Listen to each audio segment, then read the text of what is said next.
انت بقالك في المجال بقالك كام سنه؟ انا 18 سنه تقريبا او اكتر. الفريلانس يلا بينا. والشغل من البيت، وانا عاوز ابقى ملك زماني وبتاع وبصحى براحتي والكلام ده كله. انا مين يضمن لي ان انت جرافيك ديزاينر؟ ايه يضمن لي ان انا لو حولت لك فلوس هتعمل لي شغل حلو؟ بالنسبه لي هي شغل هتتعلم ان انت تشتغل تحت ضغط، بس مش هتفكر ولا هتعمل اي حاجه غير انها تدمرك. انت هتحس بالعزله، تمام، وهتفضل بقى زانق نفسك في الحته دي. حتى لما تيجي تتعامل مع عميل بعد كده هتحس ان انت متوتر. بقى كله شبه بعض. طبعا شغلك بقى شبه شغل اي حد. هنتكلم عن الناس اللي متخوفه من الذكاء الاصطناعي، لان بيجي لي كومنتات كتيره جدا: جرافيك ايه يا جماعه؟ الاي اي هيجي يموت كل ده. طبيعي انت اول ما تشوفه تقلق. فخلينا نقول نصيحه لاي حد عاوز يبدا في مجال الجرافيك، نصيحه للناس اللي شايفه المجال من بره جميل وممتع، حلو، عايز تخش. انترفيو، البودكاست اللي هيفتح لك دماغك قبل ما يفتح لك أبواب العالم الإبداعي. في كل حلقة بنجيب حد جامد من مجال مختلف ونقعد ندردش معاه عن الشغل، الرحلة، وأسرار المهنة اللي محدش بيقولها في الكورسات.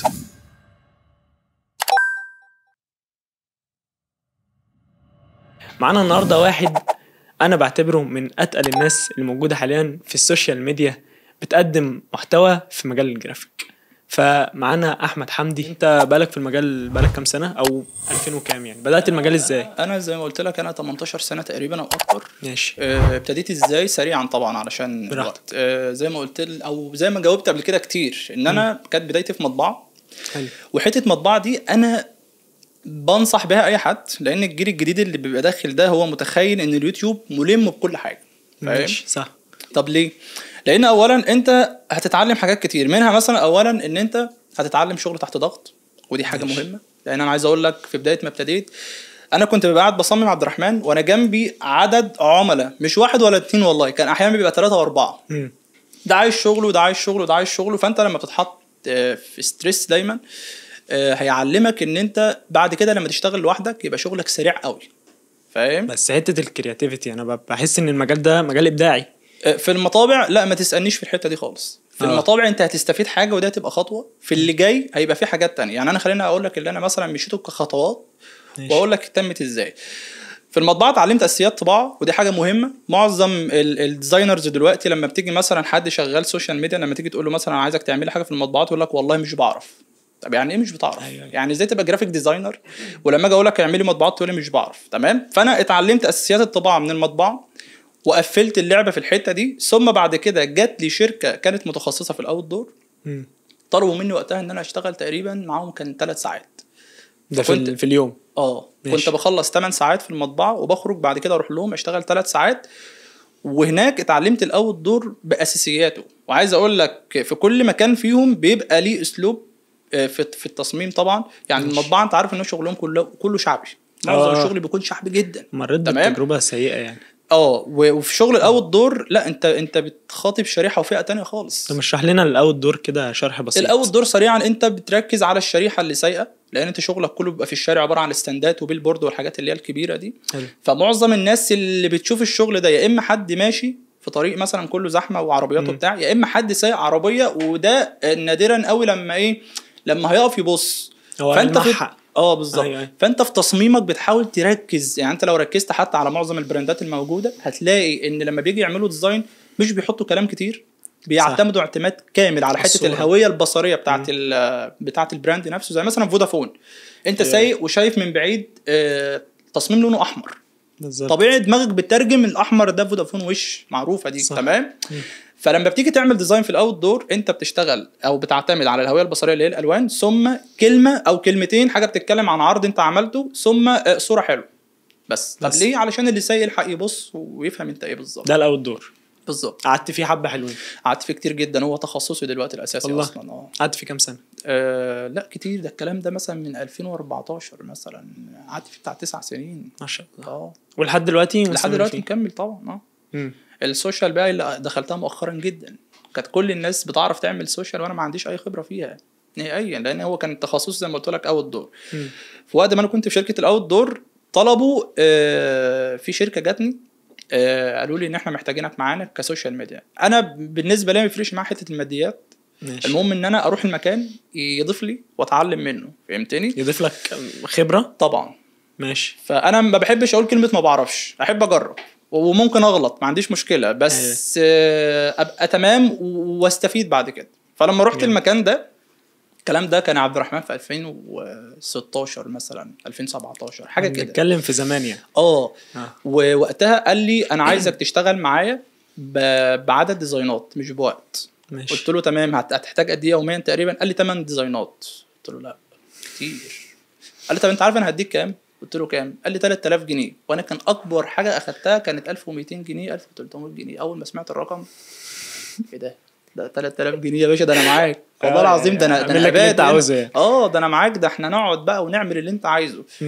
ابتديت واتعلمت السوشيال ميديا، وبقى يعني ماشي. تمام بالنسبه لي حته المطبوعات او الدور والسوشيال ميديا بالنسبه لي كانوا الحمد لله رب العالمين. بس انا برضو يعني هنرجع لحته المطبعه، لان انا بالنسبه لي هي شغل هتتعلم ان انت تشتغل تحت ضغط، بس مش هتفكر طبعا، مش هيبقى عندك الحته ان انت تجيب أنا فكره حلوه. انا عارف ان ما هو شغل المطابع ما فيهوش افكار، لان عايز اقول لك انت بتتعامل مع عميل الشارع. بالظبط. مع عميل الشارع ده معروف هو عايز ايه، معروف ان هو مثلا عايز يعمل يافطه لمحل مثلا فراخ، هتحط له فرخه مشويه مع كلمه حلوه وصورة ابنه بس صورة ابنه ممكن آية قرآنية، هم كده ده شغلهم. ولكن انت بتستفيد ايه؟ لا بتستفيد حاجات كتيره زي ما قلت لك، اساسيات الطباعه باكملها، سواء المقاسات ده يفيدك عامه في الشغل طبعا طبعا. بعد كده ده بيفرق معاك في ان انت لو نزلت شركه وانت عندك الخبره في الحته دي، طبعا الراتب بتاعك بيزيد، بعكس ان انت تروح تقول لهم اصل انا بفهم في السوشيال والمطبوعات. لا مش حاجه اسمها كده، لازم تبقى ملم طبعا طالما في حتتي. لكن ايه اللي مش في حتتي؟ الموشن جرافيك مش بتاعتي، انا جرافيك ديزاينر. أيوة. ماليش فيه. تمام. ان انا مثلا عايز اقول لك اللوجو تخصص لوحده، ان في ديزاينر بيبقى شغال لوجو بس، تمام. في حد بيبقى شغال هويه بصريه بس، فاهم. الباكجينج برضو قصه لوحدها، وده برضو لوحده. ولكن لو قدرت ابقى ملم بالحاجات اللي تخصني كجرافيك ديزاينر بعيد عن الفيديو بقى والموشن والحاجات دي، يبقى زي الفل قوي. طب انت لو هتنصح حد بقى يخش، طيب ابدا في مطبعه ولا ابدا في شركه؟ يعني ابدا السوشيال ميديا ولا ابدا الطباعه؟ هم ما بقوش بيعملوا كده، هم بقى بيبداوا من البيت. ماشي، ده هنجيلها. يعني حته الشغل يعني من البيت دي هنجيله، دي قصه لوحدها. يعني هو دلوقتي الشخص اللي داخل دلوقتي، انا مثلا ممكن ناس صحابي كتير يكلموني عايزين نخش المجال، حلو هتعمل ايه بقى؟ انا هقعد اتابعك يوتيوب. يا عم انا بقول لك انا راجل عندي مثلا قناتي، والله العظيم مش هتستفيد مني بحاجه لو انت لسه داخل المجال، مش هتعمل حاجه. فالصح ايه؟ الصح انزل ابدا، بدايتك تبقى في مطبعه. هيقول لي بس انا مش عارف انزل ازاي. حاول تشوف اقرب مطبعه ليك وانزل كلمهم، قول لهم يا جماعه لو انتم محتاجيني كتدريب ومش محتاج فلوس في البدايه اعمل كده. ماشي، بس ما يطولش في ده. ما يطولش، بس برضو ما ايه يعني، ما يملش بسرعه. وما تروحش هناك تقعد لي يومين وتمشي وتقول لي ان انا كده اتعلمت. ما ده مش صح، فاهمني. بس جميل. طيب خلينا نروح لحته بقى الايه، الفريلانس. يلا بينا. والشغل من البيت، وانا عاوز ابقى ملك زماني وبتاع وبصحى براحتي والكلام ده كله. انت اظن انت جربت الاثنين. انت جربت الشركات. والله العظيم انا تعبت في الحته دي. عايز اقول لك بقى شغل يا جماعه الفريلانسر، او ان انت تبقى قاعد في بيتك، ماشي، ليها ايجابيات وليها سلبيات، ولكن سلبياتها اكبر بكتير. والله العظيم. انت حاليا شغال في شركه ولا؟ انا حاليا شغال، عندي مكتب، ولكن شغلي كله عملاء بقى من بره مصر وداخل مصر وبتاع، ومعايا تيم والدنيا ماشيه كده. ما عنديش بقى مقر ان هو حد يجي له بتاع، لان انا بصراحه بعد نفسي عن الحته دي نهائيا. لان انا ما بحبش دلوقتي ايه، خلاص انا برضو الحته ان انا اقعد ويجيلي وعملاء وبتاع دي انا اتهلكت فيها، فمبقتش عايز ده. ومش حلو، بس في البدايه لازم. ايوه في البدايه لازم ابقى جنب العميل وابقى قريب منه، تمام. ماشي. بعد كده بقى لما ربنا يكرمك وتزداد خبره، خلاص انقل. ايه المشكله؟ خد دنيتك واعمل تيمك، وممكن تاخد شقه انت واصحابك يا عم، ويبقى معاك تيم وناس قاعده، بس مش لازم عميل يجيلك ويخرج ويدخل والكلام ده. أيوة. كله دلوقتي بقى بيعمل كده على فكره، ومعظم من اليوتيوبر برضو اللي بيقدموا محتوى بيعملوا الكلام ده. احنا كنا بنقول ايه السؤال؟ الشغل من البيت. الشغل من البيت. انا عاوز اشتغل فريلانسر عشان لا لو انت لسه داخل المجال وعايز تخش المجال في البدايه، ما تعملش كده. انزل مطبعه او شركه يعني. او شركه مش لازم. انا مش بقولك لازم مطبعه، ولكن مطبعه ليه؟ لانك انت في المطبعه هتستفيد اساسيات طباعه. في الشركات مش هتشوف المطبعه خالص. انت في الشركه بتخلص شغلك بتبعته للمطبعه، هم هناك بيروحوا يستلموا الشغل ويركبوه. لكن انا في المطبعه لا، انا كل حاجه بتتم تحت ايدي. ايوه فاهم. فبيبقى احسن. فايه سلبيات بقى حته ان انا ابدا من البيت؟ سلبياتها كتير. فكره ان انت تفقد روح التيم، ان انت دايما قاعد منعزل لوحدك، ما معكش تيم، ما معكش حد بتستمد منه طاقتك. عايز اقول لك وانت قاعد كده لوحدك طبيعي ان طاقتك تفضى. طول ما انت قاعد بتحس ان انت احيانا اوقات كتيره انت مالكش مزاج تعمل حاجه، لكن لما يبقى حواليك تيم، حواليك ناس، لا انت بتحس ان طاقتك فل دايما، انا عايز اعمل، عايز مش عارف ايه، فاهم؟ عندي شغف ان انا اشتغل. طبعا طبعا طبعا. ففكره ان انا ابدا على طول فريلانسر دي لا لا لا لا لا، مش شايف لها اي ميزه. لا لا لا خالص. مش هتديك وقت جانب ولا هتعمل اي حاجه غير انها تدمرك. انت هتحس بالعزله، تمام، وهتفضل بقى زانق نفسك في الحته دي. حتى لما تيجي تتعامل مع عميل بعد كده هتحس ان انت متوتر. ايوه ما انتش عارف، تمام. لكن لما تنزل بقى من بدايتها كده وتاخد الموضوع من بدايته وتتعامل مع العميل ويبقى جنبك ويطلب ومش عارف تعديلات ومين راح فين، بعد كده لما تنزل شركه تحس ان انت باشا. احنا دلوقتي مش هنبقى في الاول فريلانسر، ماشي، بس انا عاوز على الاقل مثلا اشتغلت مده في شركه، عاوز بقى انا استقل، لان انت عارف ان ده يعني هيبقى مريح ليا. ما هو انا هكلمك دلوقتي عن نفسي. انا مثلا انا عملت كده. ما انا دلوقتي رحت المطبعه استفدت، ورحت ماشي. شركه استفدت. لما جيت بعد كده فكرت هو انا ليه اكمل في مطبعه او اكمل في شركه وادي مجهودي لحد تاني لما ممكن اديه لنفسي. دي كانت مرحله بس اخدتها بعد ما استكفيت ان الاماكن دي تضيف لي. لقيت بعد كده ان الاماكن دي انا اللي بضيف لها. أيوة. مش هي اللي بتبدا تضيف لك بقى، لان انت خلاص انت يعني الحمد لله رب العالمين انت عملت كل حاجه، فاهم؟ فانا اخر شركه اشتغلتها كانت في مدينه الشروق. كانت وكاله اعلانيه كبيره جدا ما شاء الله. وكنا عاملين حملات اعلانيه كبيره جدا ومبالغ عاليه قوي. ولكن لقيت في الاخر ان انا مش مستفيد حاجه من الحاجات اللي عماله تحصل دي غير الراتب اللي هو الثابت. فجيت بعد كده وقفت، لا طب ليه؟ طب ما انا محتاج اظهر، محتاج صح. اسمي يتعرف، محتاج الشغل ده يبقى تحت اسمي انا، تحت اسم احمد حمدي. فوقتها بس قلت لا خلاص يبقى فريلانسر طبعا. ممكن ابتدي من البدايه كده، وبعد كده ممكن زي ما قلت لك بقى شقه، تيم، مش عارف مين راح فين، والموضوع يمشي. طب من هنا بدات يوتيوب. اليوتيوب ده بقى بص كانت حكايه بقى كان موضوع بقى. انا في وقتها بقى ايه، كنت بعمل حاجات بسيطه او بنزل ليها شغل، فكانت ناس تقعد تسال انت بتعمل الحاجات دي ازاي، مش عارف ايه. فعشان كل شويه ابدا ادخل اقول لحد انا بعمل ده ازاي، فكان موضوع لان بيجي لك الموضوع ده كتير، فاهمني؟ أيوة. جات لي بقى زي ما قلت لك كان بيجي لي كومنتات كتيره جدا، اعمل اعمل اعمل اعمل، فماشي اعمل. لما جيت على فكره لو دخلت دلوقتي بصيت على اول فيديو انا نزلته هتلاقيه بشع. بس يعني تمام، كانت بدايه وكله على فكره بيبتدي كده، تمام. فانا قلت خلاص اجرب ليه لا. فزمان طبعا انا ما كانش عندي فكره ان انا اجيب مايك او كاميرا ولا بتاع، فكنت بمسك الموبايل واحطه واسجل الصوت والفيديو بيصور في الشاشه وبتاع، والحم الاثنين مع بعض. أيوة. ومشي الدنيا تمام. مع الوقت والاستمراريه لقيت ان الموضوع بيروح في حته تانية. لقيت ان القناه عماله تكبر، لقيت ان ردود الافعال وان انا احس ان الناس بتحبني دي كانت اكبر حاجه او الحاجه اللي بتديني دافع ان انا فعلا لا انا مكمل، فاهم؟ بس انت حاسس قد ايه انت بتاثر على الناس؟ لا مش فكره ان انا باثر. يعني في ناس ممكن تقول لي كلام انا ببقى مستغرب. يعني فكره ان انت تقول لي مثلا والله يا احمد انت السبب في ان انا ربنا يكرمني، انا ببقى الكلام ده بالنسبه لي حلو طبعا يفرحني، ولكن انا ما اعرفش ده، بعرفه منك مثلا لاول مره. أيوة فهمتني؟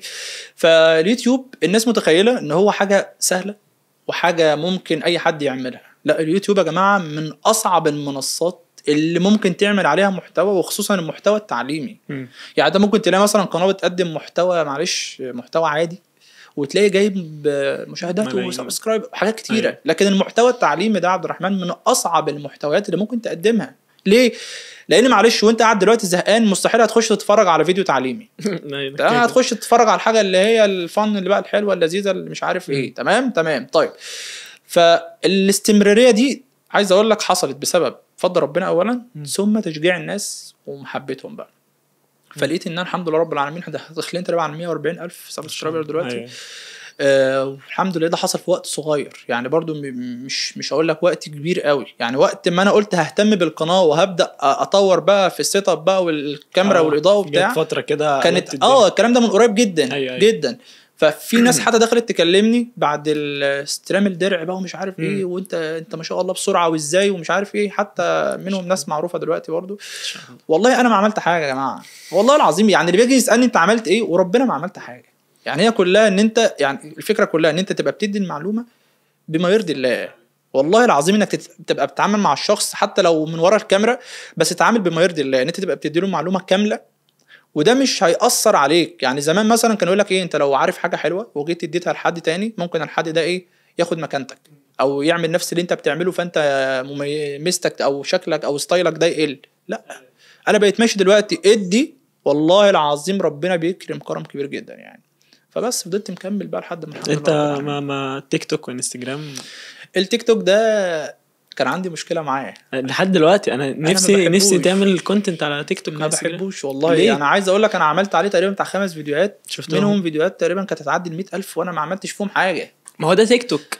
ما هو منصه فعلا سهله. ايوه، بس انا عندي مشكله معاه يعني. انا مثلا مشكله مع الطرق السهله بالظبط. انا حسيت او الحاجه القيمه. انا بحس ان اليوتيوب ده منصه قيمه كده، تحس ان هي لازم تتعب عشان تلاقي فيها. لكن السهل ده مع اي حد ممكن يعمله يعني. انا عايز اقول لك والله قلتها قبل كده هقولها تاني. انا لو خدت درع من التيك توك مش هحطه معاه، مش هحطه ورا مني كده، مش هتحس انك عملت حاجه. لا انا عندي مشكله بقى. يمكن بقى في ناس تعارضني بقى، بس انت هتأثر بشكل اوسع وبشكل اكبر. مؤخرا بقيت اللي انا بدل ما اعمله ريل مثلا تيك توك، لا انا بقيت بعمله ريل فيسبوك. وفي ما شاء الله فيديوهات عاملها لسه من كام يوم في حاجات معديه 150,000 فيوز. حلو ماشي حلو. فخلاص لا سيبك من تيك توك ده، ملوش لازمه. لا او ممكن مش عارف خلاص من هنا نعلن ان انا ما تعرفش بقى. اصل في ناس ممكن تطلب ده فبعمله.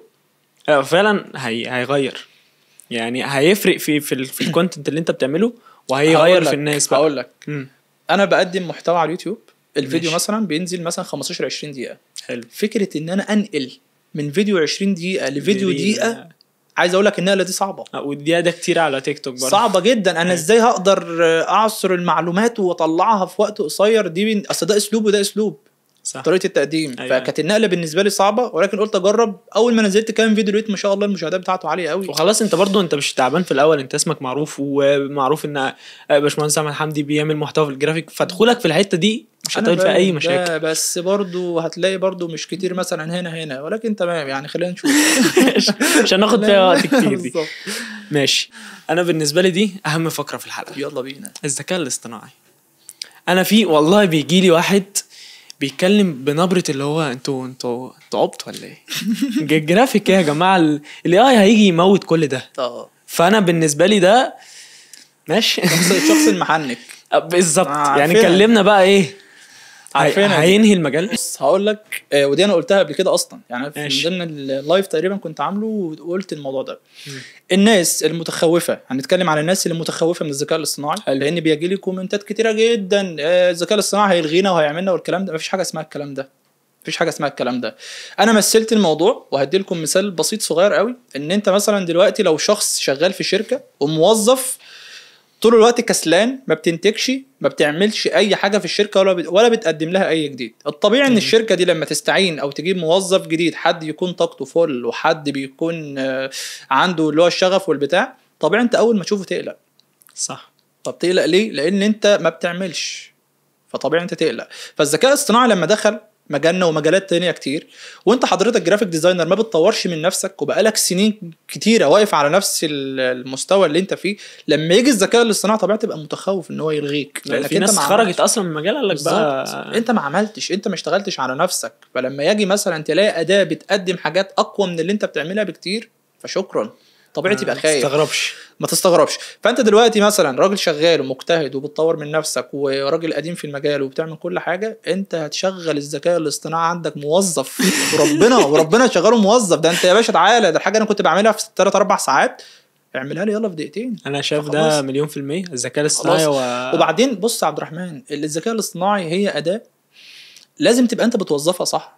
أيوة. انا ما ينفعش اعمل دلوقتي ديزاين من بدايته لنهايته الذكاء الاصطناعي. يعني في ناس بتخش دلوقتي تكتب مثلا اللي هو البرومت ده وهاتي الديزاين، حطي لي عليه كلمه ويقول لك انا عملت ديزاين. عملته منين؟ يقول لك شغلك منين يا ابني فين؟ ما بجد فين والله. فلا يعني فكره الذكاء الاصطناعي دي محدش بيخاف منها غير الشخص اللي احنا قلنا. انت قلت لي برضو حاجه قبل ما نبدا كان عجبتني قوي، فكره ان بقى كله شبه بعض. طبعا شغلك بقى شبه شغل اي حد طبعا، عشان انت مطلعه بالاي اي وده مطلعه بالاي اي وده مطلعه بالاي اي. ولكن الشخص اللي عنده برضه خدمه، احنا مش عايزين برضه الكلام ده ممكن يحبط ناس كتير. يعني خلينا نتكلم يعني هنتكلم. هي الفكره دلوقتي ان انا زي ما قلت لك قبل ما نبدا، ان زمان علشان تعمل لنفسك ستايل او عشان تعمل شغل حلو ويبان ان انت راجل محترف جدا وراجل جامد، كان لازم تتعب. تتعب بقى في ان انت تتعلم حاجات كتيره بقى، تطور مش عارف ايه، تشوف تولز جديده، كان لازم ده يحصل. بعد الذكاء الاصطناعي خلى كله شبه بعضه بالنسبه للعميل. صح. انت دلوقتي كعبد الرحمن لو انت عميل هتبقى شايف ان كله زي بعضه، ولكن بالنسبه لاحمد مثلا لو حد مثلا قديم في المجال، انا هبقى عارف ان عبد الرحمن اي فلان مثلا بيعمل حاجه اقوى، ده بيعمل ايه، ده بيسوي ايه، فانا هبقى فاهم ده. تمام. فالذكاء الاصطناعي هو يعني انت لو عايز بقى نصيحه من الاخر او عايز بقى اجابه فعلا واضحه، قول. انا ندمان ان هو ظهر، والله قلتها كتير، يعني انا ندمان ان هو بقى فيه ذكاء اصطناعي وزعلان جدا. هو بيسهل والامور تمام، بس خلى شريحه كبيره جدا من الناس بقت كسيله قوي. حاسس كلها بقت كسيله قوي. وبقت خلاص هو فقد الشغف اصلا في ان هو يتعب، هو مش عايز يتعب. بس انا يعني الاي اي بالنسبه لي او المواقع دي، مثلا ان انا اولد صوره بالاي اي، انت عارف ان في مواقع كتير قوي بفلوس.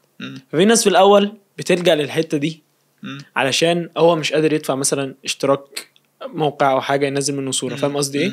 فهو بقى الفكره في الاولى هي بتساندك في بدايتك، بتساندك بس مش عايز تستمر على ده كتير قوي، ان دايما شغلك طالع بالاي اي، وفي نفس الوقت استغل او خد منه اللي ينفعك، فاهم قصدي؟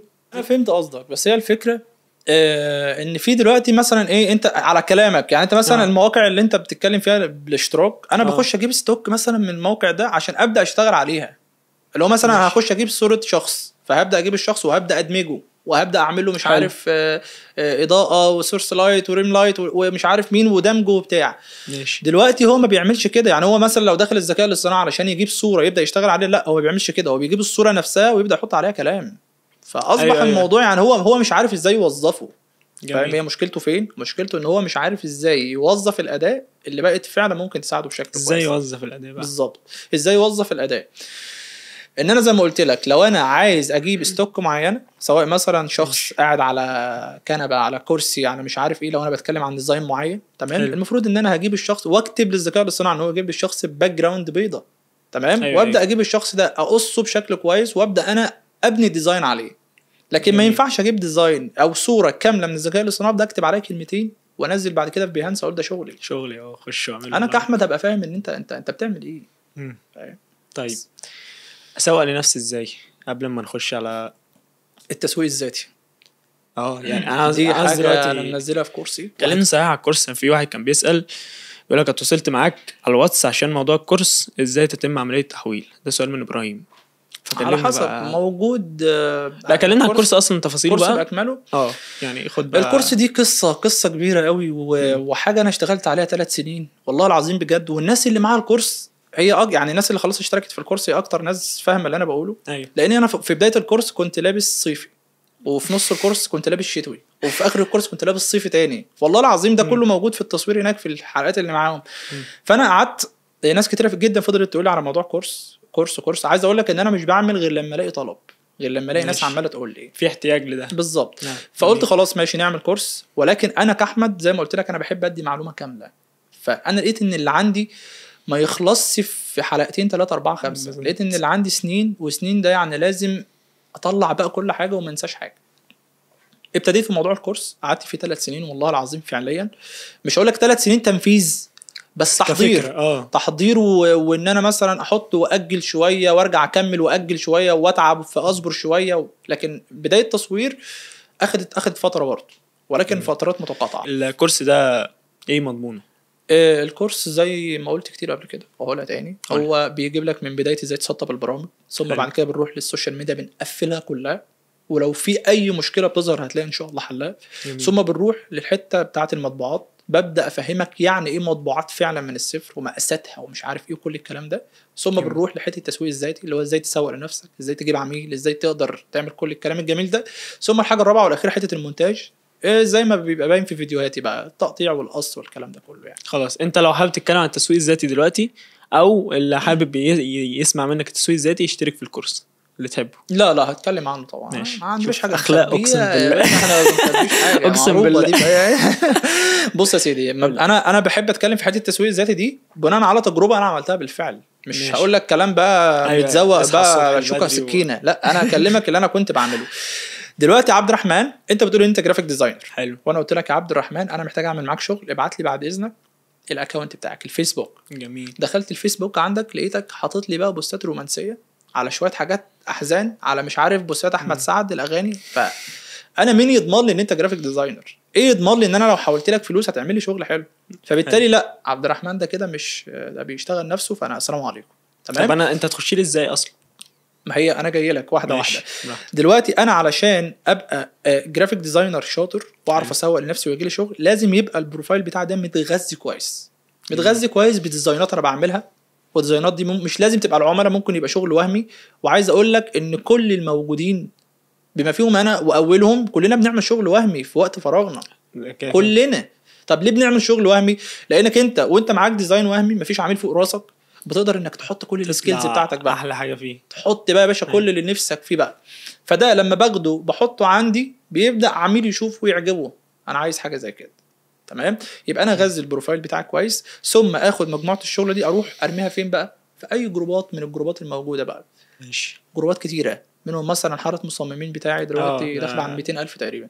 فهتلاقي ان هو الجروبات دي مش بس فيها ديزاينرز، لا هتلاقي فيها برضو اصحاب شركات، كل الناس. فاول ما ببدا انزل شغل ليا بيبدا يجي لي عملاء كتير، او مثلا بيجي لي اصحاب شركات تانية عايزين نعمل معاك مثلا ايا كان بقى، نشتغل شهري او بالديزاين او بالتاسك ايا كان. فبس دي التسويق الذاتي اللي هو انا بعمل شغل وببدا ارميه او اسوق بيه لنفسي. ولكن بروفايل اهم حاجه البروفايل لازم. بس انا بحس ان برضو من الحاجات اللي سهله او سريعه من اللي انت ما بتحبهاش دي ان انت تعمل كونتنت محتوى على تيك توك وعلى انستجرام، هيسوق لك بشكل ده بالنسبه لي انا يعني انا بقول لك بالنسبه للناس لو انت عندك خبره تقدر انك تقدمها للناس اعمل ده. الخبره دي قد ايه؟ مش شرط قد ايه، لو انت عندك معلومه كامله اعمل ده. لو انت حاسس ان انت عندك يفيد غيرك اعمل ده. ولكن في ناس معلش برضو، عشان دلوقتي انت عارف ان برضو حته محتوى بقى موجودين كتير، قنوات بقى كتيره جدا، ولكن لو دخلت تبص هتلاقي في معلومات غلط. دي مصيبه. معلش انت ما تجيش تقدم لي محتوى عشان انت عايز تعمل نفسك ان انت مثلا راجل بتقدم محتوى، معلش وتديني معلومه ما هو في ناس كتيره ممكن تمشي ورا كلامك، يبقى انت دمرت الدنيا. يبقى امتى اقول ان انا اعمل محتوى واقدم محتوى؟ لما احس ان انا تمام وان انت خلاص خبرتك بقت تسمح لك بده، اعمل كده. اعمل كده طبعا. هي مليون بالنسبه لي انا هي بتساعد. بالنسبه لك اكيد ساعدت طبعا في شغلك، وان ده دخلك دخل كويس اكيد ساعدت. يعني على العائد ليا انا طبعا فكره ان انا يبقى ليا وجود. انا دلوقتي لما يخش لي عميل عايز يعمل شغل مع احمد حمدي، هو داخل خلاص عارف مين احمد حمدي بالظبط. يعني والله العظيم مش ببالغ، ولكن في عملاء بيكلمني مثلا الرقم اللي انت عايزه، الوقت اللي تختاره انت، النظام اللي انت تحدده، مفيش اي مشكله. ليه؟ لان احنا واثقين فيك مثلا يا باشمهندس، احنا معاك. فخلاص هو بقى عارفك، هو حافظك، لان هو برضو المحتوى اللي انت بتقدمه ده بيقربه منك. انت في حاجات انت مش واخد بالك منها، بس تقول له معلومات ببلاش. يعني هو خلاص عرفك وعارف اسلوبك وعارف ان انت حد كويس. بس جميل. طيب دخلنا بقى الحته دي، فازاي اجيب دولار؟ العمله الصعبه طاير بقى في الهواء. طاير بقى الدولارات دي بقى. يعني عايز دولارات؟ لو عايز عادي موجود كتير عندنا، المجال بتاعنا مليان دولارات ان شاء الله. الدولار موجود. ماشي. اوصل له ازاي؟ هو موجود، بس الاول عشان الناس تبقى مطمنه. وعادي يا عم والله شفناه كتير الحمد لله رب العالمين. ولكن الفكره لازم تتعاملوا شويتين. بمعنى انت عارف ان العملاء بيتقسموا ل3 فئات. تمام. جميل. الاي والبي والسي طبعا. فانت عندك مثلا عميل الاي مش زي عميل السي. عميل الاي ده راجل بيحب الحاجات العاليه قوي، راجل دماغه اي كلاس، ده بيبقى دماغه عالي قوي. تمام. البي اللي هو الشخص المتوسط، والسي اللي هو الشخص الشعبي قوي. تمام. طيب انا عايز اروح للدولار، ما ينفعش اعمل شغل سي. تمام. ما ينفعش. انا دلوقتي عشان اعمل شغل سي بقى اللي هو احط البطه ولا احط صوره ابني في اليافطه، معلش هيجي لي عميل من نفس النوع، ودي حاجه انا مش بعيب فيها والله. عشان الناس ما بتصدق. هي الفكره بس ايه والله العظيم انا مش بعيب في الكلام، ولكن هي الفكره ان انا بفهمك. انت دلوقتي عشان تعمل شغل سي ما تجيش تقول له دولار، هيجي لك جنيه مصري بتاعنا اللي هو اللون الاحمر ده. بقى لونه ايه دلوقتي؟ والله مش بقى له كتير ما مسكوش. لا يا عم والله معايا في جيبي يا عم، بس هو الجنيه ما حدش بيشوفه دلوقتي. عايز دولار، يبقى انا هبدا اطور من نفسي قوي على قد ما اقدر عشان اروح للحته بتاعت الاي كلاس دي. ومنها هيبدا يجي لي العميل اللي هو يديني بالدولار، سواء عميل خليجي، سواء عميل اجنبي، سواء عميل، لا مش هقول لك مصري بصراحه، هيجيب منين إيه؟ يعني لا مفيش مصري، عمرها ما حصلت، لا مفيش عميل عمرها ما حصلت معاك. لا ممكن يبقى مصري شغال بره يبعت لي دولار عادي. أيوة. وانا حتى لو هو مصري وبره بحاسبه دولار، ماليش دعوه بالجنيه، طول ما انت خارج مصر مش بتاعتي. عاملني بالعمله لازم اتعب، اوصل للشريحه بتاعتك طبعا، اهتم بالبورتفوليو، طور من نفسك جدا جدا، هيجي لك والله العظيم. ونصيحه بقى قد كده يعني، نصيحه مهمه قوي، قول. ما تخليش تركيزك ابدا يبقى الربح المادي. اما الربح الايه؟ ركز على شغل، ركز على مستواك. على فكره هتلاقي كل الناس اللي ربنا كريمها وناس فعلا شاطره في مجالاتها هتلاقيهم بيقولوا نفس النصيحه، ما تركزش مع الماديات، ركز انك تشتغل على نفسك، والله العظيم الماديات دي بعد كده هي اللي هتجري وراك. جميل. بس فانت لو داخل المجال عشان ماديات، لا مش هتعمل حاجه. ماشي. انت دلوقتي بتعمل اللي انت بتعمله ده ليه؟ مش انت حابه؟ بحب مليون في المية، فهتلاقي مردود على فكره، اوعدك بده والله ان شاء الله. بس جميل قوي. احنا كده خلصنا حاجات كتير قوي، ناقص بس كام حاجه كده اسالك عليها. يلا بينا. احكي لي عن احلى مشروع اشتغلت عليه، او مشروع ان انت اتبسطت كده بعد ما خلصته، يعني الحمد لله ان انا عملت المشروع ده. فونتات حمدي. والله فونتات حمدي انا جاي دلوقتي مدينه مصر مليانه الفونتات. والله عملت البان فعلا. الحمد لله رب العالمين، بقت موجوده في كل حاجه، في المسلسلات والافلام الجديده وكله. يعني فكره ان انت تبقى قاعد مثلا بتتفرج على فيلم في السينما فتلاقي مثلا شغلك موجود، شغل ده يا جماعه بتبقى حاجه جميله. طبعا انا ابتديت بفيو 1 الاصدار الاول. ايوه كانت بالنسبه لي بقى عامل 9، عامل 8 وشغال على التاسع، ودي اول مره اقولها. كنتش عايز اقول والله كنت عايز اقول ليه بقى، لانك انت لما بتقول على حاجه ما بتتمش، انت عقلك بيترجم ان انت عملتها. هتخلصها قبل ما يا رب اتمنى ده. فموضوع الفونت ده انا كانت قعدت كده في مره كده عبد الرحمن، قعدت افكر انا عايز اعمل حاجه تعمل بصمه في المجال ده. جميل. ايه ممكن اعمله؟ قعدت افكر وحياة ربنا بجد قعدت افكر كتير جدا، واتهلكت تفكير عشان خاطر اوصل في الاخر لحته ان انا اعمل فونت. قعدت طب الفونتات دي بتتعمل ازاي؟ فضلت بقى اهري في الموضوع فتره، واسيبه وارجع له، واسيبه وارجع له، لحد ما في مره راحت خلاص بقى ربنا بقى اراد، فرحت عامل الفونت وخلصته ورفعته. وما كنتش متوقع كده، انا كل توقعي اللي هو هشوفه في الشوارع، هشوفه مثلا في يافطه بتاع وكنت ماشي بقى عمال ابص شمال ويمين عايز اشوفه بقى شغل. فجاه لقيت الجماعه بيكلموني في البيت، الفونت بتاعك موجود على MBC مصر. بجد والله العظيم، تعالى ده في بين الفواصل بيبقى موجود. فرحت راجع بسرعه، فضلت ماسك MBC مصر واقف قدامها، انا مش هتحرك من هنا، لازم اشوف بقى اللي بيحصل وحياة ربنا. اول ما شفته هوب يا نهار ابيض يا ابني التليفون صور بتاع خبطت المايك. فكانت بالنسبه لي حاجه جامده. ده من قد ايه الكلام ده؟ مش من بعيد خالص، ما كملش مثلا 2 سنين. جميل. وما شاء الله عملت اصدارات كتير. رحت بقى الموضوع عجبني بقى، V2 بقى 3 4 5 6 7 رحت يا باشا داخل بقى عامل بتاع 8 اصدارات بس. طبعا خليت مدفوع من اول الرابع، وكل ده موجود في الكورس كده كده. عملت V1 و2 3 دول كانوا فري، نزلوا 4 و5 و6 و7 و8 دول مدفوعين ولكن باسعار رمزيه طبعا.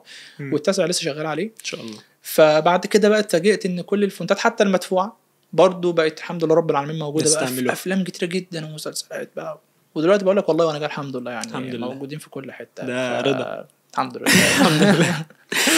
بس دي حاجه يعني دي اكتر حاجه تقريبا بسطتني. جميل. في حاجه غير الفونتات الكورس دي الحاجات اللي انا فعلا مفيش مشروع كده عملته لهيئه معينه او لشركه معينه او لشخص معين؟ عملت حاجات لبراندات كتيره ولكن كانت تحت مسمى الوكاله الاعلانيه اللي انا شغال فيها.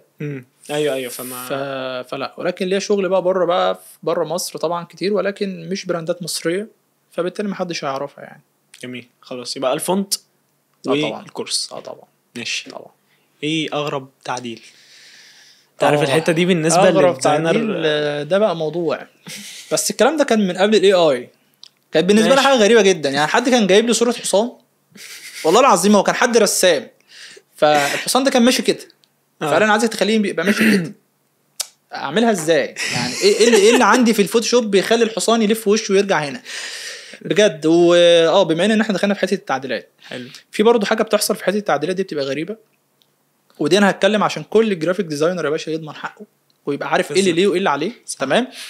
انا دلوقتي يا جماعه كجرافيك ديزاينر لما مثلا في عميل يخش يكلمني بيبدا يقول لي انا محتاج ان انا اضيفك في جروب مثلا عشان خاطر ايه في حد يتابع معاك. ماشي. فبدخل الجروب عبد الرحمن الاقي بقى ايه نوال مها عبد الرحمن مش عارف محمد خالد محسن. انا مالي ومال كل ده يا جماعه؟ انا عايز واحد بس هو اللي يتابع معايا الشغل. فطبعا لما بتيجي تعمل ديزاين وتيجي ترفعه على الجروب بتلاقي 1000 رأي موجود. أيوة تمام. وطبعا يعني احنا دلوقتي مثلا كام مليون، احنا كتير، هتلاقي الاذواق كلها مش زي بعضها. انت مش زي الراجل ده، مش زي الراجل ده، فكل واحد وليه ذوقه. فانا لو هقعد لكل واحد بقى انت بتحب ايه واعمله مش هنخلص. تمام. ولكن في الاخر ايه اساسيات لازم بعملها انا كجرافيك ديزاينر من وجهة نظري شايف ان هي صح. تمام. دي صح ما فيهاش كلام. ولكن اذواق دي بقى حاجه بترجع لك. تمام. فانت لما تيجي دلوقتي تخش في جروب معلش اختار شخص واحد بس اللي يتابع معاك. تمام. ويبقى الاتفاق واضح من البدايه. انا يا جماعه دلوقتي انت ليك معايا تعديله و2، بعد تعديله و2 لو عايز تعديله ثالثه يبقى انا هاخد 30 او 50% من قيمه الديزاين اللي احنا متفقين عليه. ماشي. ده حقك. جميل. ده حقك تماما. هتلاقي في معارضه على ده؟ لا مفيش معارضه. ممكن الناس تبقى مش فاهمه ده بالزبط. بس والله ده حقك. اصل انت دلوقتي مثلا اتفقت ان انت هتعمل ديزاين مثلا بجنيه، هل صح. مثلا في معناه ان انا ابدا اعمل تعديلات طول اليوم؟ مش من حقك طبعا. انت بتستهلك وقتي وانا معايا على طول تاني. اليوم يعني انا تقعد اسبوع على ديزاين واحد. نروح لاخر سؤال يلا بعد كده نخش الفقره الثانيه. اخر سؤال هو حمدي عشان احنا بنعمل انترفيو. فالسؤال الطبيعي بتاع اي انترفيو هو حمدي شايف نفسه فين خلال ال3 سنين الجايين؟ السؤال ده بقى انت لما بعتهولي ضحكت طبعا. يعني مين العبيط ده؟ لا خالص. مين فريق الاعداد؟ اصل بص هو افهمك، هو سؤال والله حلو وكل حاجه، ولكن فكره انا شايف نفسي فين بعد 3 سنين دي حاجه بسيبها لربنا طبعا. يعني انا كل اللي عليا دلوقتي ان انا بتعب وبعمل اللي عليا، وزي ما قلت لك انا كل يوم بحب اشتغل على نفسي. بمعنى ان انا مش فيها معنى ان انا وصلت للحته دي وكل الناس الحمد لله بتحبني في الحته ان انا افضل ثابت عليها، لا.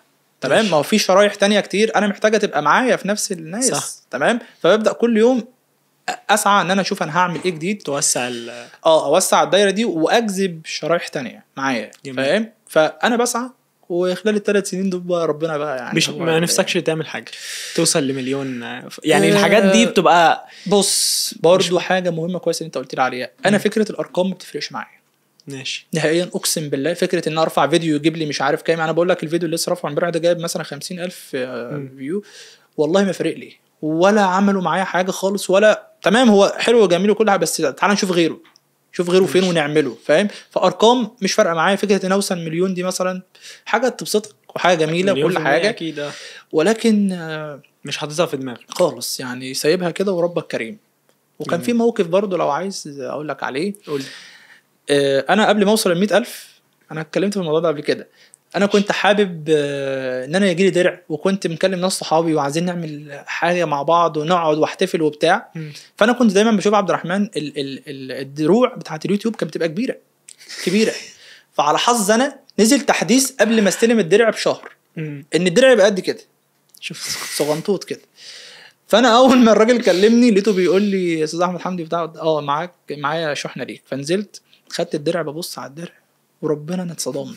عارف كل الحاجات اللي ده اللي بسعى له بقى لي 3 سنين وربنا ما عملت حاجه. انا كنت عايز اعمل احتفاليه وبتاع، والله لغيت كل الكلام ده، ما عملتش اي حاجه. بس هو حلو يعني، شكله حلو يعني.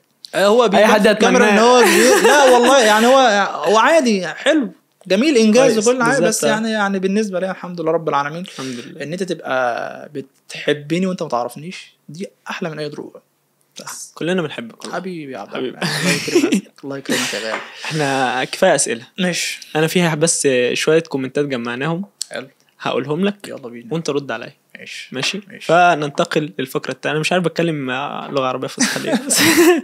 هنروح للفقره الثانيه.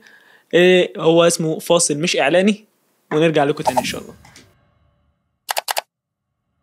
والفقره دي اللي بنجيب فيها كومنتات من فيديوهات احمد حمدي وبنقولها له، وعاوزين نسمع ايه رايه في الكومنتات دي او يرد على الكومنتات دي. مستعد؟ يلا بينا. في واحد انا مش عارف اقرا اسمه خالص الحمد لله. بس انا هحط له اسمه يظهر اصلا. ما طالما بيقول لك ابو حميد الاصلي وحاطط قلب احمر اصلي. انت ليك اشباه يعني ايه بجد؟ انا ما شفتش ده والله. والله ده بجد. ابو حميد طب الاصلي. ماشي يا ابني ماشي، ما هو ده بيثبت ان انا مش كوبي يعني. انا حاليا دلوقتي بس ممكن انت عارف الاشباه كتار اليومين دول. لا الحمد لله. شبيه محمد صلاح وشبيه ايوه مبابي ممكن يبقى ليك شبيه يعني. لا لسه ما رحناش للمرحله دي. طيب في واحد بيقول لك اسمه تالنت تشانل، بيقول لك ينفع المبلغ الكورس ادفعه على 3 مرات؟ طبعا مفيش مشكله في حته ان هو يدفع 3 مرات، لان انا زي ما قلت قبل كده ان انا حته التسهيلات دي هعملها لاي حد محتاجها. ما عنديش مشكله في ده تماما. ماشي، فينفع على 3 مرات، ينفع على 4 3 وينفع 5 4 بس بقى ايه ما تزيدش. بالظبط يعني ايه ده بقى. فاهمك. جميل. في كومنت من واحد بيقول لك بصراحه اول ما عرفتك ما كنتش بحبك ولا بقبلك، بس بعدها لقيت انك اكتر انسان صريح وتوثق فيه، ويا رب الايام ما تغيركش. الحمد لله. انت لو قلت ان الديناصورات رجعت هصدقك حرفيا. قرأت الكومنت ده. عايز اقول لك ده ممكن يبقى سببه ايه بقى، والله العظيم تخيل. ممكن تبقى سببه دعوه في صلاه، ان انا ممكن ابقى بصلي وادعي ربنا ان هو يرزقني القبول في قلوب الناس، فتلاقي شخص ممكن ما يكونش كان على فكره ديت قال لي كتير، ومش بس من ناس تعرفني على اليوتيوب، لا من ناس حقيقيه على ارض الواقع. في شخص يقول لي انا كنت من بعيد شايفك تنك رخم مغرور، بس لما قربت لا عرفت ان شخص كويس. ف ده القبول دي بترجع لربنا طبعا ان هو بس انت لو قلت ان الديناصورات رجعت في ناس هتصدقك. تخيل دي كارثه. يا رب الايام ما تغيركش. الحمد لله رب العالمين. ماشي. في سؤال تاني من مو بيقول لك ايه، استاذ احمد برجاء الرد في اسرع وقت، تعرف ازاي اخد خطه شات جي بي تي المدفوعه بس بطريقه مجانيه؟ هم فاكرين بقى ان احمد فاهم انت بس يعني هو اللي عمل شات جي بي تي. يعني بيروحوا بقى الحتت بقى ايه اللي هو ازاي تاخد ابو فلوس ببلاش. دي حاجه انا ما بحبهاش صراحه. يعني انت عايز بفلوس روح خد بفلوس مبدئيا، لان احنا هنخش في حته حرمانيه وانا ما بسمحش لده في كورسي، فليه اعمله مع غيري حتى لو هيبدا فيه يعني، لو هيبدا بس اصل الفري اصلا الفري بيقوم لك بحاجات كتيره جدا يعني. شات جي بي تي الفري عادي ما هو بيعمل كل حاجه، وبعدين لو انت عايز تشات جي بي تي البلس عشان خاطر تغيير المنتج، فانا اتكلمت عن موقع صوره قبل كده. ايوه يعمل كل حاجه بالظبط زي شات جي بي تي يعني. جميل. في واحد انت رديت عليه اسمه محمود كمال، بيقول لك عاش يا ابو حميد، ممكن تقول اقتراح لشاشه كويسه من حيث الالوان وكده بس ما تكونش قديمه وفي مصر؟ بس انت رديت قلت باذن الله. بس الشاشه اللي ممكن اتكلم على اللي معايا، قول. ماشي. اللي هي الام اس اي تقريبا. ماشي. اللي هي 180 هرتز 27 دي كنت جايبها تقريبا كانت والله ما فاكر، مش فاكر سعرها بقى بصراحه. ممكن تبقى 8 12 الرقمين بعاد عن بعض، بس انا فاكر الرقمين. بس حاجه في النص يعني. انا فيهم ما اعرفش. ماشي. وبالنسبه للبي سي، عشان في ناس برضو سالتني اخر التقفيله بتاعتي اللي انا قفلتها بتجمع دايما ولا تجميعه دي كانت عامله عليها تقريبا هي والشاشه كانوا معدين تقريبا 75,000 او 80,000 حاجه كده. جميل. طب لو حد عاوز يبدا، انت شايف ده؟ لا مش شرط يعني. في بقى سؤال كتير بيتردد بقى، فكره ايه هو ايه افضل لابتوب؟ مفيش حاجه اسمها كده، مفيش حاجه اسمها ايه افضل في لابتوب مناسب لامكانياتك في يعني. انت معاك كام وبناء على كام دي نقدر نجيب ايه. ما انا ممكن اقول لك ايه افضل لابتوب يبقى عامل 200,000 جنيه مثلا، انت معاك 200,000. لا السؤال يقول يعني انا معايا يا احمد مثلا 10,000 جنيه عايز اجيب افضل حاجه بالرقم ده، فانا ابدا اقول لك والله في 1 2 3 بس. ماشي ممتاز. طب ما تقول لنا احسن حاجه ممكن حد يبدا بيها في مجال الجرافيك، خلينا نوصل للحته دي. الحاجات المتوسطه يعني. بص اهم حاجه تركز عليها وانت بتشتري بي سي او لابتوب هو الكارت الشاشه، ده مهم يعني. ما تركزش بقى ان انت مثلا تبقى بتجيب مثلا حاجه اي 5 مش عارف جيل كام ورامات مش عارف 16 و32 وانت معكش كارت شاشه. طب انت هترندر على اهم حاجه كارت الشاشه. طبعا ما هو لازم. ما هي الموضوع عامل زي مثلث، ما ينفعش فيهم حاجه ما تبقاش موجوده. انت عندك مثلا السي بي يو، وعندك الجي بي يو اللي هو كارت الشاشه، وعندك الرامات، كل حاجه بتساعد حاجتها. فانا ما ينفعش ابقى بركز مثلا ان انا جايب مثلا اي 7 ولا ايا كان وسايب كارت الشاشه، ما ينفعش. تحس ان الدنيا بايظه. ممتاز. في سؤال السؤال في حد اسمه روك ستار اي اي شرطه اكس 8 اي بيقول لك الله يبارك فيك. بس كده. كان مفكرني بحاجه صينيه كانت مش فاكرها، كانت في فيلم كده كانت جمله صينيه بس كانت حاجات والله بيقول لك الله يبارك فيك. يعني ايه يعني ده دعاء. اكبر من التعليم فعلا والله العظيم يعني. ماشي يا رب. شكرا.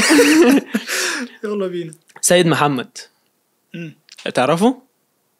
ماشي. بيقول لك يا عم والله انت عالمي، سبت لي الكورسات المدفوعه بتقول كلام بفلوس.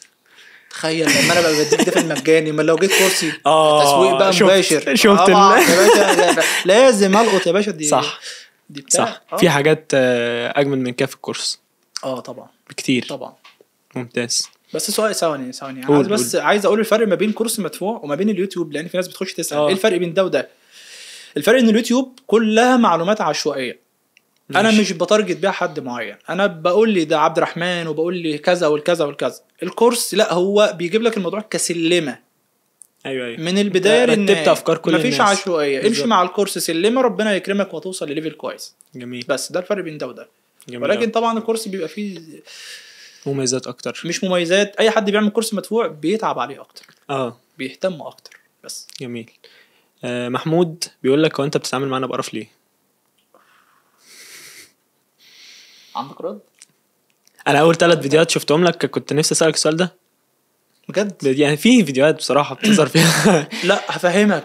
كويس ان انا افتكرت. بص، في فيديوهات هتلاقي طاقتي فيها حلوه وبتكلم حلو. في فيديوهات بتحس ان انا بتكلم بس انا مش بتكلم بقرف، انا طاقتي بتبقى فاضيه.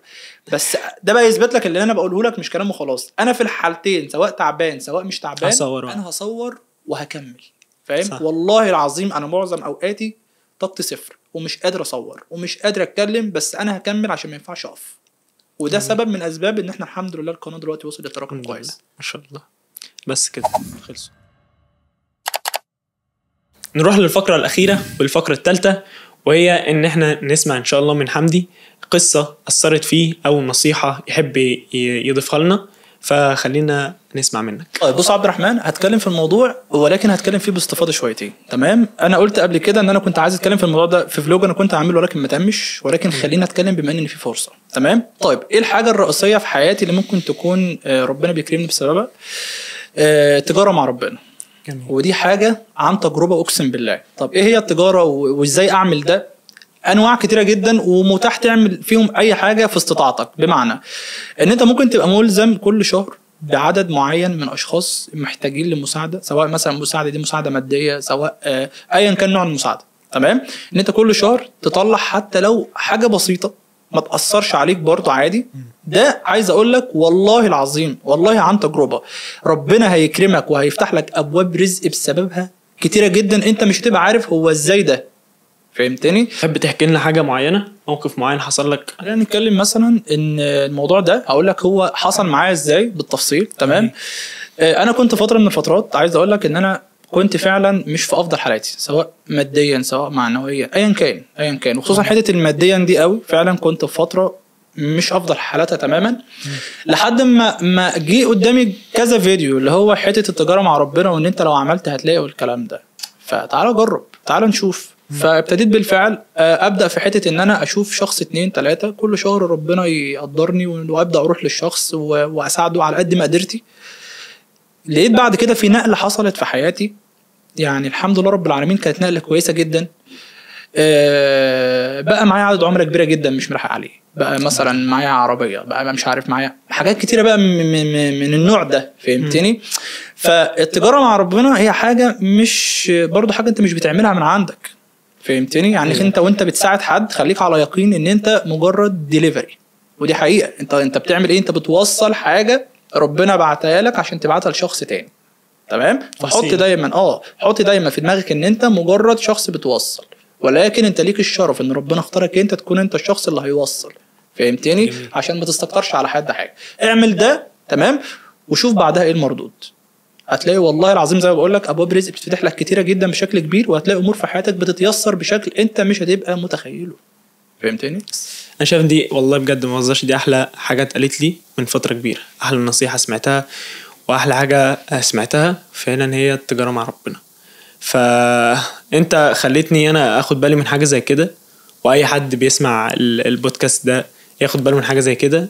هو انت فعلا بتعملها، وزي ما احمد حمدي بيقول انت هيجيلك حاجات مش مصدق ان ده حصل وان ده جه.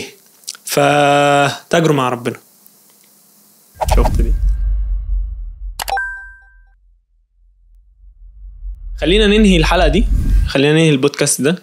وانا حزين ان احنا ننهي والله العظيم، زعلان جدا. انا مبسوط قوي، انا اكتر منك. والله انا العظيم مش عايز بجد. امشي والله. والله العظيم. فخلينا نقول نصيحة لأي حد عاوز يبدأ في مجال الجرافيك، نصيحة للناس اللي شايفة المجال من بره جميل وممتع حلو عايز تخش. حلو. الشباب اللي لسه هيبتدي. بالظبط. طيب خلينا نتكلم زي ما قلت قبل كده، ان انت ما تركز على الربح المادي نهائيا نهائيا في اي مجال من المجالات. ادخل المجال عشان انت بتحبه، مش عشان انت محتاج منه فلوس، لانك لو سعيت ورا الربح المادي مش هتعمل اي حاجه، ولو لقيت ان الربح المادي اتاخر انت نفسك هتمل ومش هتكمل. لكن لما تخش المجال بحب وبشغف والكلام ده هتحس ان انت مبسوط وهتبقى صابر على النتيجه، لان انت مش مركز على الماديات اصلا قد ما انت مركز على مستواك نفسه. تمام. عايز اقول لك انا في بدايه ما ابتديت الموضوع كان ان انا بخلص في مطبعه زي ما قلت لك 8 ساعات، ثم بروح شركه 3 ساعات، ثم بعد كده جات لي شركه ثالثه كنت بشتغل فيها ساعتين. والله ده حصل. يعني انا كنت بشتغل 8 3 2، كنت بروح البيت مقتول عشان انام عشان اصحى اعيد نفس الموضوع. تمام. فانت دلوقتي عايز تبدا، ما تجيش معلش تقول انا هبتدي من اليوتيوب. انا بقول لك انا بقدم محتوى على اليوتيوب. اليوتيوب مش هيبقى ملم بكل حاجه، مش هيخليك تبقى عندك الجرأه ان انت تبقى نازل في شركه وحاسس ان انت زي الفل.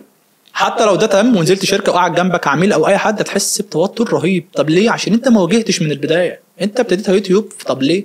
انزل زي ما قلت لك مطبعه، انزل اقرب شركه ليك، انزل خليك وسط تيم. التيم هيضيف لك، هيفيدك، هتتعلم منه كتير، ثم هتبقى خلاص خدت على الاجواء والكلام ده. في اي وقت يجي لك عميل هتلاقي الموضوع حلو، فاتعب علشان تلاقي. وانزل سوق العمل واشتغل واشقى طبعا، والشقيانه كسبانه بس كده. احنا للاسف هننهي للاسف والله. وانا بجد كلمتين في حق احمد. والله فعلا انا كلمته ما تاخرش في حاجه، و يعني هو تعب لنا اكتر ما احنا تعبنا.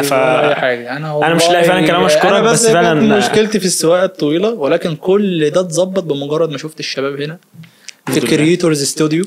صراحه يعني والله العظيم بامانه يعني، وانت عبد الرحمن حد كده محترم حبيب قلبي، وعمار اللي روحنا في ايده اللي في المونتاج بقى لو انا فاهم ممكن بقى يا باشا نفخ بقى. لا فده كله والله العظيم بجد بجد كله انا كانه ما حصلش، وكاني ما سوقتش ساعتين 3 وانا جاي. ولكن تمام انا اتبسطت بده والله يا حبيبي. ربنا يا رب يكرمك. تسلم. كده نكون وصلنا لنهايه البودكاست. اتمنى يعجبكم، واستنى منكم رايكم في الكومنتات، وتكتبوا لنا ايه الضيف اللي انتوا حابين يبقوا موجود معانا او المجال اللي انتوا حابين نتكلم عنه. فاشوفكم ان شاء الله في حلقه جايه وبودكاست جديد. السلام عليكم.